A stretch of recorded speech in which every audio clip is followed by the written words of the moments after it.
नमस्कार। आज हमारे साथ खास बातचीत कार्यक्रम में हमारे मेहमान हैं एयरफोर्स के सेवानिवृत्त विंग कमांडर पुष्कर विजय द्विवेदी जी।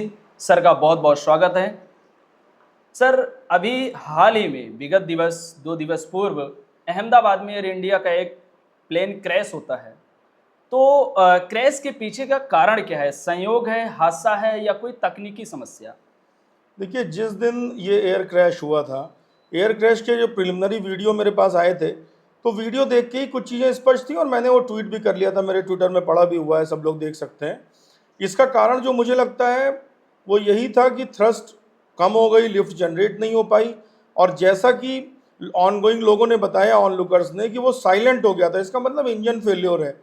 अब बात यह कि ये 2 इंजन का जहाज़ है, प्लस इसमें टोगा फीचर भी होता है, यानी कि अगर एयरक्राफ्ट के विंग को भी अगर कोई डैमेज हो गया है तो एक थ्रॉटल होता है जो कि एक्स्ट्रा पावर देता है उसको। जिस तरह हमारे फाइटर एयरक्राफ्ट में आफ्टर बर्नर होता है, वैसा ही कुछ फीचर है। यानी कि ये जहाज़ गिर नहीं सकता है, कितनी भी विंग्स भी टूटे हो तब भी इंजन पावर दे देगा। लेकिन इसमें इंजन ही बंद हुए हैं और दोनों इंजन फेल्योर हुए हैं। अब इंजन फेल्योर का रीज़न फ्यूल सप्लाई में रोक, ये मुझे सबसे ज़्यादा लगता है, क्योंकि ग्राउंड पे तो जीपीयू वगैरह से स्टार्ट हो गया होगा जहाज़, और उसके बाद फ्यूल सप्लाई में मुझे लगता है कहीं ना कहीं इशू आया है। या दूसरी संभावना ये है कि दोनों इंजन पुराने इसके कैट बी इंजन होंगे, और पुराने दोनों इंजन में पहला इंजन फेल्योर हुआ, दूसरा इंजन ले नहीं पाया, उसको रिलाइट नहीं कर पाया। और साथ ही साथ 50% चांसेस सेबोटेज के भी हैं, जो मैंने अपने ट्वीट में भी डाला था कि डेलिबरेटली किसी ने इसको किया भी हो सकता है, ऐसे भी चांसेस हैं। बिकॉज ये जिस तरह से जहाज़ गिरा है, पायलट का कोई कंट्रोल नहीं रहा और टोटल इंजन फेल्योर हुआ, ये संभव नहीं है इस तरह की कॉन्फ़िगरेशन में। भारत सरकार को इस पर जो भी जांच हुई, जो भी चीज़ें चल रही हैं, क्या एक जिम्मेवारी लेनी चाहिए? ये भारत सरकार जिस तरीके से उसका उड्डयन विभाग होता है और विभाग के मंत्री होते हैं, बाकी बहुत सारी चीज़ें होती हैं, या ये जो कंपनियां हैं, इनको लेनी चाहिए जिम्मेवारी? आखिर जिम्मेवारी किसी न किसी की होनी चाहिए। 242 लोगों की जान गई है, बिल्कुल। इसको कैसे देखते हैं आप? देखिए, ऐसा है कि भारतीय एविएशन में एक बड़ा चेंज आया 2010 के आसपास, जबकि फ्री यूज़ ऑफ स्पेस का कंसेप्ट इन्होंने, भारत सरकार ने लागू किया। क्योंकि एविएशन इंडस्ट्री बूम करना चाहती थी। स्वाभाविक है, कोई भी राष्ट्र अगर विकसित राष्ट्र की तरफ जा रहा है तो उसको एविएशन इंडस्ट्री को करना होगा, और बहुत ज़्यादा छूट दी गई है उसके बाद से। तो मुझे लगता है भारत सरकार से कोई अगर इस्तीफे की मांग किसी से कुछ कर रहा है तो मुझे लगता है गलत है। उसकी इंक्वायरी चल रही है। मेंटेनेंस जो कंपनी करती थी और जो ऑपरेशन करती थी, यानी टाटा और जो भी कंपनी मेंटेनेंस के लिए हायर की हो, वो इसके लिए पूरी तरह से जिम्मेदार हैं।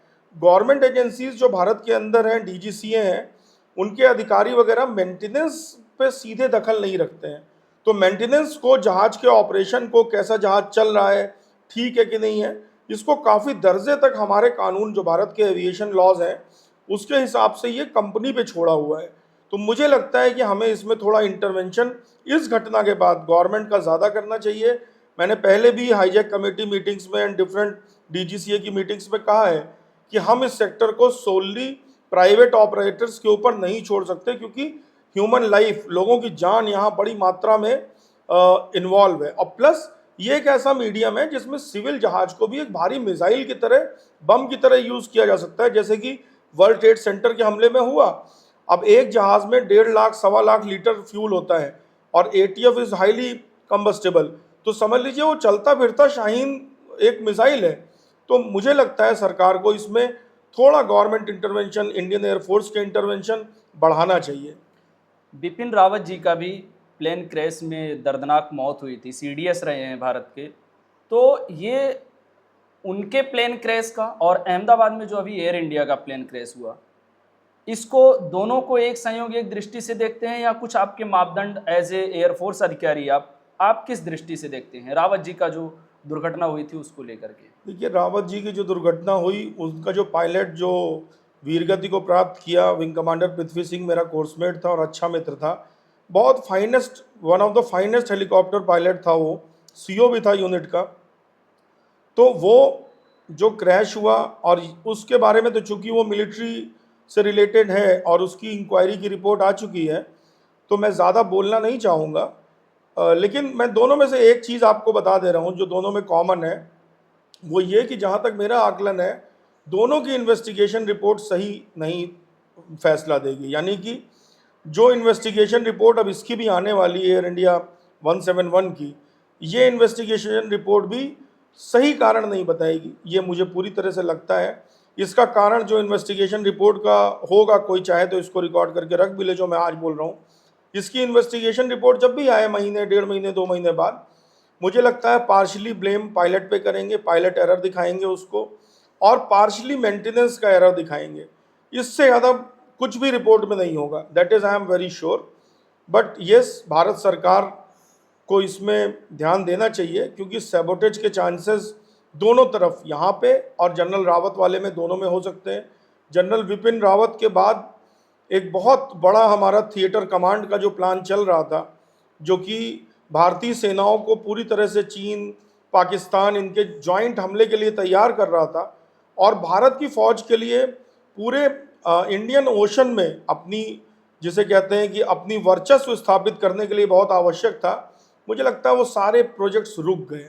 तो हमें देखना होगा कि वो सैबोटेज हो सकता है, लेकिन मुझे उम्मीद बहुत कम है कि सत्य कभी बाहर आएगा। और उसी तरह इस क्रैश में भी मुझे उम्मीद बहुत कम है सत्य कभी बाहर आएगा।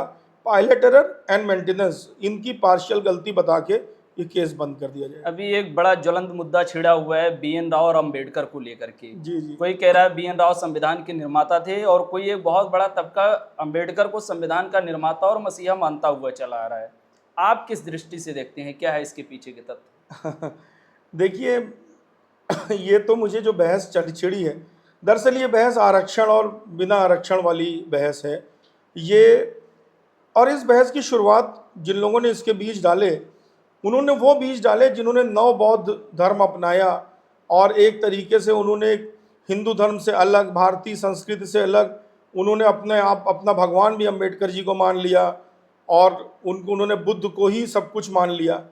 देखिए, मैं तो ये कहना चाहूँगा, सबसे बड़ी बात तो ये नव बौद्ध और ये बुद्ध दोनों विदेशी अवधारणाएं हैं। भगवान बुद्ध भारत के थे ही नहीं, वो नेपाल के थे। नेपाल कभी भारत का अंग नहीं रहा। तो जिस तरह इस्लाम या जिस तरह क्रिश्चियनिटी, जिस तरह यहूदी एक फॉरेन रिलीजन है, बाहर का धर्म है, वैसे ही बौद्ध धर्म भी जो है वो बाहर का धर्म है। महात्मा बुद्ध भारत के थे ही नहीं। जो भी लोग भारत को बुद्ध की धरती कहते हैं, उनको ज्ञान नहीं है इतिहास का, क्योंकि बुद्ध तो भारतीय थे ही नहीं। आज की डेट होती तो भारत के नागरिक ही नहीं थे। तो ये देश हमेशा से राम का रहा है, कृष्ण का रहा है, अर्जुन का रहा है, एकलव्य का रहा है। इस देश में हम ये बहस करें कि बुद्ध ज़्यादा वर्चस्वशाली हैं या राम, तो ये गलत है। तो जैसे ही बुद्ध को हम ध्वस्त करते हैं, जब जैसे ही हम बुद्ध की सत्ता इस देश के ऊपर, बुद्ध का वर्चस्व इस देश के ऊपर ध्वस्त करते हैं, वैसे ही उनके नीचे के सारे नैरेटिव कि अंबेडकर भगवान थे, ये सारे भी ध्वस्त हो जाते हैं। तो अंबेडकर जी का एक अपना स्थान जो था, बस उतना ही स्थान था। और BN राव की जहाँ तक बात आती है, BN राव मुझे लगता है सवर्णों का प्रतिनिधित्व कर रहे हैं या ब्राह्मणों का प्रतिनिधित्व कर रहे हैं। मुझे लगता है कि BN राव ने जीवन में कभी भी ब्राह्मणों या सवर्णों के लिए कोई भी बात नहीं करी, और वो अंग्रेजों के एक तरीके से तलवे चाटते रहे। उनको सर की उपाधि उनको मिली। जिस समय चंद्रशेखर आज़ाद कोड़े खा रहे थे, हमारे और स्वतंत्रता संग्राम सेनानी गोलियां खा रहे थे, उस समय BN राव साहब कार से घूम रहे थे, सर की उपाधि कहला रहे थे, और यस सर 3 बैग्स फुल करके रानी और उनके क्राउन के सामने झुक रहे थे, अंग्रेजों के सामने। मुझे लगता है अपना आइकन सवर्ण समाज को कोई और ढूंढना चाहिए। सवर्ण समाज अपने आइकन के रूप में चंद्रशेखर आज़ाद के ऊपर रहे, लाल बहादुर शास्त्री के ऊपर रहे, मदन मोहन मालवीय जी के ऊपर रहे, और पूरी भीड़ लगी हुई है सवर्ण समाज के नेताओं की, एक पूरी भीड़ है, हमारे OBC समुदाय के नेताओं की एक पूरी भीड़ है। तो जिन्हें हम आज OBC कहते हैं, जिन्हें सवर्ण कहते हैं, ये सभी जातियों ने भारत की आज़ादी में पूरा योगदान दिया। हाँ, मैं ये मानता हूँ कि दलित वर्ग से कोई स्वतंत्रता संग्राम सेनानी नहीं आया, और न ही क्रिश्चियन से आया, और डॉक्टर भीमराव अंबेडकर भी स्वतंत्रता संग्राम सेनानी नहीं थे, वो एक पॉलिटिशियन थे। उनका अपना एक महत्व है। और मुझे लगता है, मैं सभी अपने दलित भाइयों से एक बात कहना चाहूँगा आपके चैनल के माध्यम से, कि आज हम बाबा साहब भीमराव अंबेडकर जी का सम्मान क्यों करते हैं। हम बहुत सम्मान करते हैं, मैं भी सम्मान करता हूँ, और वो सम्माननीय हैं क्योंकि उन्होंने जो कुछ हासिल किया अपने जीवन में, जितना महान पद पाया उन्होंने, बिना आरक्षण की बैसाखी के पाया। वो उन्होंने आरक्षण नहीं लिया था जाके, वो जाति प्रमाण पत्र अपने पीछे की जेब में नहीं घुसेड़े रहते थे कि ये देखो मेरा जाति प्रमाण पत्र। तो इस तरह के लोग हैं, मेरे अपने मित्र हैं। फौज में कोई रिजर्वेशन नहीं होता, फौज में दलित अधिकारी हैं जो मेरे बहुत अच्छे मित्र हैं, जो हम लोग एक थाली में खाते हैं खाना, और उनका हर कोई सम्मान करता है क्योंकि उन्होंने अपनी प्रतिभा से, अपनी मेहनत से, अपनी योग्यता से, अपने गुणों से मुकाम पाया है। तो दलित समुदाय को इस सब नव बौद्ध के चक्कर में और हिंदू देवी देवताओं को गाली देने के चक्कर में नहीं पड़ना चाहिए, अपनी प्रतिभा से आगे बढ़ना चाहिए। और सवर्ण समाज को, BN राव जी को, ठीक है जो उन्होंने संविधान में जो योगदान किया वो तो डॉक्यूमेंटेड है, लेकिन मुझे लगता है अपना आइकन किसी और को चुनना चाहिए। बहुत बहुत धन्यवाद। हमारे साथ एयरफोर्स के सेवानिवृत्त अधिकारी विंग कमांडर पुष्कल द्विवेदी जी रहे, उन्होंने अपनी मुखरतापूर्वक बातें रखी। धन्यवाद।